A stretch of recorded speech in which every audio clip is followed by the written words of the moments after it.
સમાચાર મળી રહ્યા છે ભરૂચથી। ભરૂચમાં કિન્નરનો વેશ ધારણ કરી લોકોને ઠગતો શખ્સ ઝડપાયો। છેલ્લા 3 દિવસથી પૂર્વ પટ્ટી વિસ્તારમાં નકલી કિન્નરના છેતરપિંડીના કિસ્સાઓ સામે આવ્યા હતા। પબ્લિકે નકલી કિન્નરને મેથી પાક ચખાડ્યા, સારવાર અર્થે ખસેડવામાં આવ્યો। પોલીસે ઘટના સ્થળે પહોંચી તપાસ હાથ ધરી રહી છે। આ ખોટું છે યાર, આ ખોટું છે। પબ્લિક જે બી હોય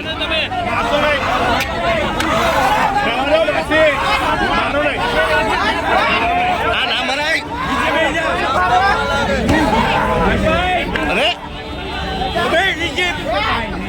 અરે કીધું